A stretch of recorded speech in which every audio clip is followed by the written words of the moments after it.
just wanted to go ahead and throw up some fan art before we get started. Hopefully you all enjoy, and thank you all for everything that you guys give to my community. That said, I am very, very sick. That's why there hasn't been any episodes in the last few days, so I apologize for that. So things are going to be a little janky today, including animations and everything. It's just going to be... Look, bear with me, okay? I had to make this video. I had to. Because you have no idea. You have no idea at all what this woman does to me right now. Holy shit, we have a Grixis Marchesa, and I had to immediately make a deck around her. I had to. It's all my favorite things. It's targeting my opponent's shit. It's taking it all the time. It's drawing cards. It allows you to reanimate. Hold on. I'm getting ahead of myself. Let's talk about what she does. So she's a Grixis commander for 3/4. And her ability reads, whenever you commit a crime, which is targeting your opponent or their permanents or their stuff in any way, you may pay 1. And if you do, look at the top 2 cards of your library, put 1 into your hand and the other into your graveyard.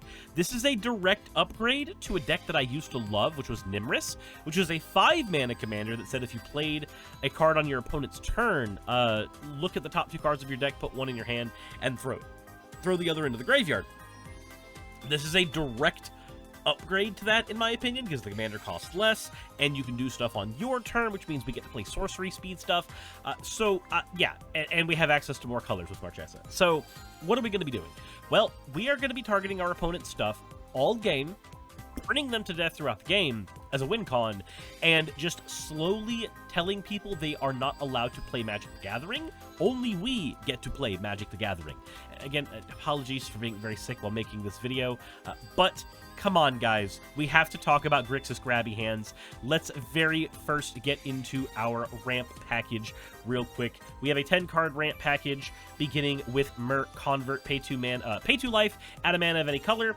Enterprising Scallywag at the beginning of your end set. If you descended, make a treasure token.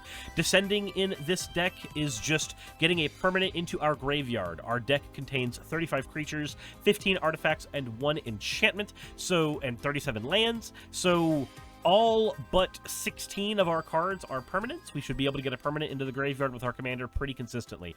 Honored Heirloom as the obligatory mana rock that lets us get rid of cards in graveyards. Fire Diamond, Prismatic Lens, Charcoal Diamond, Skyfire Diamond, Ornithopter of Paradise, and Arcane Signet as 2 mana rocks, and Wayfarer's Bauble as land fetching mana rock in the deck. Now, the reason we're running things like Prismatic Lens instead of going into some of the other 3-mana rocks like I normally would, or cards like Scampering Surveyor, is because we have a commander who costs so little. We want to make sure that all of our mana rocks are coming out on turns 1 and 2, and then that way the commander can come out on turn 3. We want our rocks just to fix our mana. We don't want them necessarily for anything other than that. We want Marchesa coming out as soon as possible, as early as possible. But she has a draw engine attached to her, but we need to supplement that draw engine with our own, beginning with Merfolk Looter. Lets us draw a card and discard a card, which will be useful for the reanimation package we're going to talk about later. Bonded Fetch does the same thing. Reckless Scholar does the same thing. Obsessive Stitcher does it as well, drawing and discarding, but we can also sack it to reanimate any creature from our graveyard. Monsalante the Grey Door does it as well. Draw a card, discard a card, or we can transform it to make a gigantic mana engine. Starving Revenant allows us to surveil 2, and then for every card we choose to draw, we draw a card and lose 3 life. And then if we draw a card when there are 8 or more permanents in our graveyard, target opponent loses a life, and we gain a life. Which, of course, means that we... this is... oh, boy. So targeting our opponent is a crime. So let's just very, very quickly... we're going to do a thing where we type in, what is a crime Magic the Gathering? Real quick, you commit a crime when you cast a spell or activate an ability or put a triggered ability on the stack that targets an opponent, or a spell or ability an opponent controls, or a permanent they control, or a card in their graveyard. Do I have to explain to you what happens with Starving Revenant? If you draw a card, if we have 8 or more permanents in our grave, which is easy to do with our commander, we then get to look at an opponent and go, hey, you burned for 1. Well, I guess that means the Revenant gets to hurt you. And also, like, it's added burn on top of everything our deck is doing, which is just absolutely perfect. The only thing that would make it more perfect is if Marchesa said draw cards. Then Starving Revenant could just ping off it and we could dump all of our mana into burning people and getting just a giant hand. But unfortunately it doesn't. We get one burn off of it, but that burn will always trigger our commander. So when we begin our turn, we draw a card for our turn. We get to trigger the Starving Revenant, which means we get to pay a mana and trigger our commander. So we get to basically draw 2 and loot 1 every turn if the Revenant is on the board. Then we have Everflowing Well, another Descend card. When it enters the battlefield, mill 2 cards and draw 2 cards. If we have 8 or more permanents in our graveyard, we can transform it into the Myriad Pools, which lets us, whenever we cast a permanent spell using mana from the pool, we can turn another permanent we have into a copy of whatever spell we have on the stack, which has some applications we can utilize later on in the game, but primarily this is here as a draw spell that turns into a ramp spell later in the game. Then we have the deck's reanimation package, which you'll see what we're reanimating in a bit, but let's begin with the Macabre Reconstruction. This costs 2 less if a creature was put into a graveyard from anywhere this turn. Easy to do with our commander. Return 2 creature cards from our graveyard to our hand. Soul Coil Viper can sack itself to take a creature from our graveyard, put it on the battlefield with a finality counter. For the Grave, costs 1 less for every creature in our party. Our commander is in fact a rogue, so this card will always cost us at least 1 less. Return any creature card to the battlefield, and then also any Cleric, Rogue, Warrior, or Wizard to the battlefield comes up. Wow, Vampire Charmseeker is in fact a wizard that we can get back with this. And when she enters the battlefield, we get any instant or sorcery from our graveyard back to our hand. I hope you understand that these two go just amazingly well together. Speaking of Necromancers, we have Young Necromancer. When it ETBs, exile 2 cards from your grave. When you do, return any creature from your grave to the battlefield. Dread Return, it can return a creature from your graveyard to the battlefield, and then it can flash back by sacrificing 3 creatures. Victimize! We can get 2 creatures from our graveyard to the battlefield by sacking 1. That of Rebirth, every time our creatures die, which will happen pretty frequently in a deck that is trying to make as many enemies as we are, put an oil counter on the vat, and then we can remove 4 oil counters to reanimate a creature. Doomed Necromancer can sack himself to reanimate a creature. Back for seconds, can get 2 creatures from our graveyard to our hand, but if we bargain it by sacking, say, a treasure, we can get one of those creatures to the battlefield instead if its mana value is 4 or less. Deadly Derision can blow up. This one is actually not a reanimation spell. I put it in the wrong section. Deadly Derision is, we'll talk about it here in a bit, but this is actually removal and interaction. That's why I farked it up. Haha! Then we have Phyrexian Delver. When it enters the battlefield, take any creature from our graveyard, put it into the battlefield, lose life equal to that creature's mana value. Which doesn't hurt us too terribly much, because even though we're losing a lot of life that way, we're probably in a position where we are keeping people from hitting us very, very well. But what creatures are we reanimating? Well, let's begin with the exciting ones, the Primordials. This is part of the What's Yours is Mine section. Earlier Marchesas have this very grabby hands effect to them where they take cards from our opponent, so let's keep with that theme. Sepulchre Primordial, when it enters the battlefield, take a creature from each player's graveyard and put it onto the battlefield under your control, which of course triggers our commander. Molten Primordial, take a creature from every person's field and put it onto our battlefield until the end of the turn.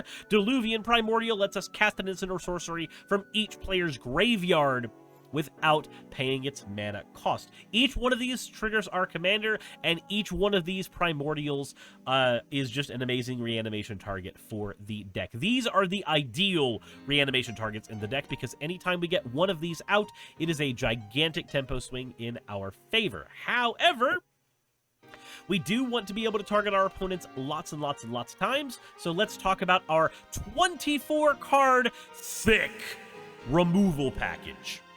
Beginning with the Gearbane Orangutan. 3 mana, it ETBs, blowing up any artifact, or we can sack an artifact to put 2/1/1 counters on it. It also has reach, which is good for keeping our life padded. Yavimaya Steel Crusher, it can sacrifice itself to blow up any artifact. It also has Enlist, which is not relevant text for our deck.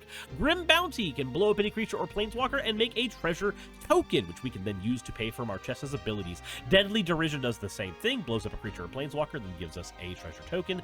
Blood Spatter Analysis can deal 3 damage to a creature an opponent controls, and then if a creature dies at any point, we can mill a card and put a bloodstain counter counter on the analysis, and then sack it once it has 5 or more bloodstained counters, and when we do, we can take any creature from our graveyard and put it back into our hand. Ghastly Death Tyrant can blow up an enchantment an opponent controls. Contract Killing can blow up a creature, and then we make 2 treasures as a result of that. Join the Dead makes a creature get -5/-5, but also if we have 4 or more permanents in the graveyard, we can make a creature get -10/-10 instead. A very easy way to get rid of Indestructible in our deck.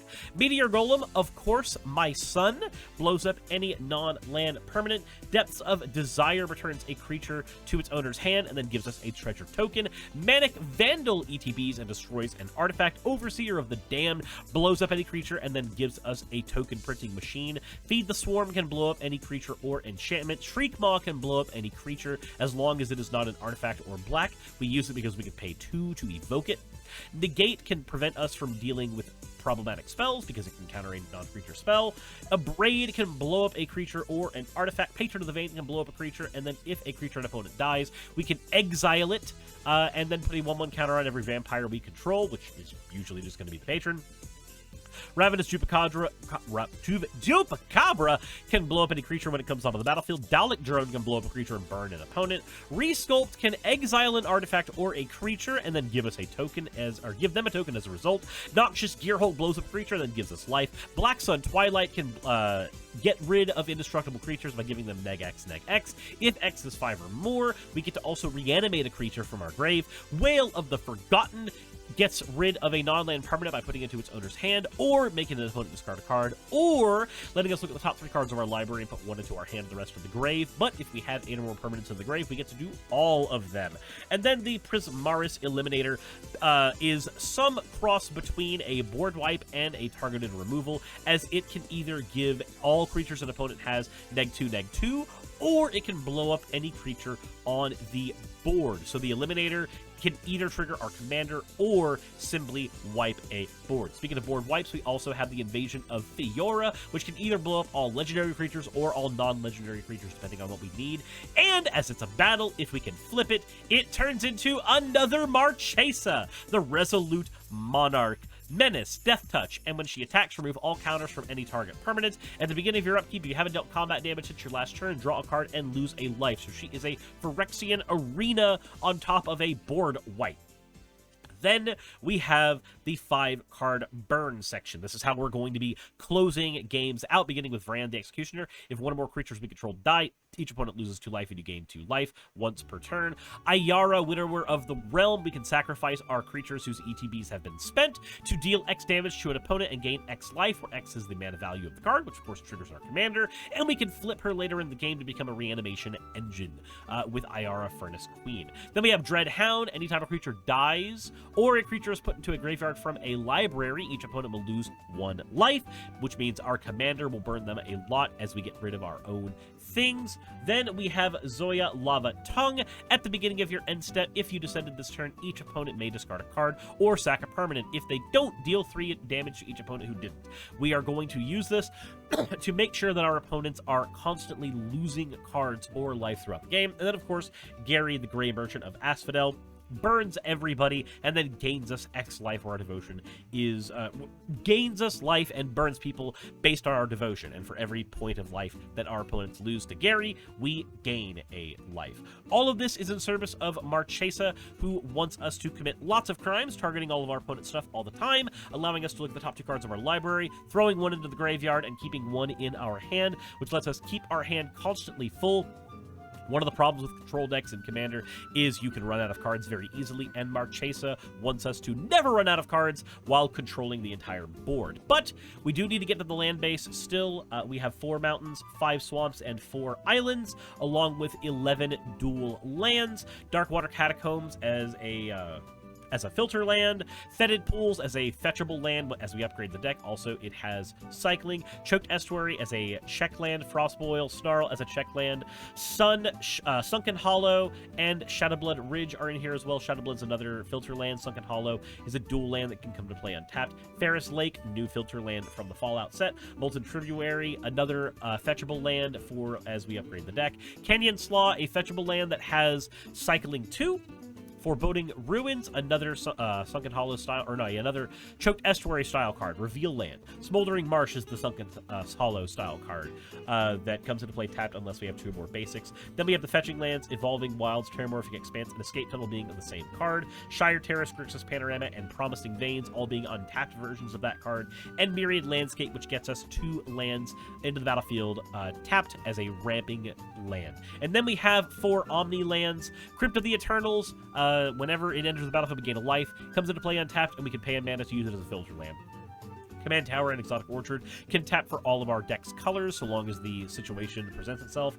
And the Crossus' Catacombs is a lair that can bounce a land to our hand, while also letting us get all 3 of our land types. It's a bit slow, but it can help a ton when we are in desperate need of that last mana. This is one of the first cards you want to upgrade out of the deck, unless you end up putting other cards in the deck, like MDFCs. Then we have 2 utility lands, Ominous Cemetery. We can exile it to target a creature and then throw it into the opponent's library. Really easy removal spell. And Port of Carfell, which is basically a reanimation spell attached to a land. And with that, that is all for Marchesa herself, a deck that wants to draw lots of cards, control the board from the beginning of the game to the end of the game, and burn everybody to death as we do that. But let's say you want to add a little more money to the deck. This is a $15 deck where the commander, I'm assuming, will cost $1 or less because she's not a mythic, and the deck itself costs $15.13. But what if you wanted to put a little more money into the deck? Well, if that is the case, then your first upgrades would be to add in a couple of burn cards. Sir Conrad the Grim and Blood Chief's Ascension would be my very first 2 that I would toss in, as they will benefit you the most as you are controlling the board. Blood Chief's Ascension being the most important of the 2, because it comes out on a turn where you're not playing any other cards anywho, and this card will quickly spiral out of control, because anytime a opponent loses something, we make them lose 2 life and we gain 2 life, which keeps us in the game very, very well, and will constantly make sure that our opponents are suffering for us removing their cards. It takes our control strategy from a strategy of annoyance to an eventual win con.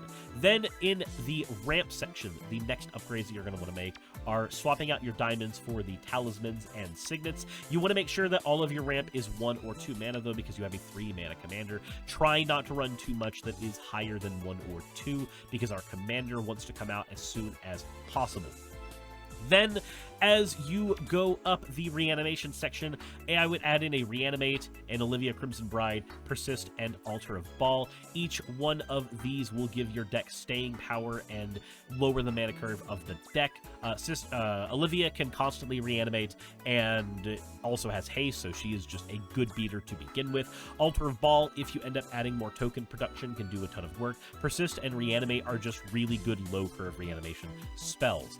Then, in the removal and interaction section, I would add in a couple of things here. Savo Tavak, being able to use her to blow up any legend means that our opponents will always lose their commanders. Kalidas Assassin can become the best creature on the board and then blow it up. Necron Deathmark can give us a little more mill, while also blowing up any creature at flash speed. And Archon of Cruelty, probably the best and strongest thing you can add into the deck when it ETBs target opponent, sacks a creature or a planeswalker, or discards a card and loses 3 life, and then you draw a card and gain 3 life. The amount of power this card adds into your deck is fantastic, and I would highly recommend it if you are upgrading Marchesa. But hopefully you all enjoyed this little run through Marchesa, Dealer of Death.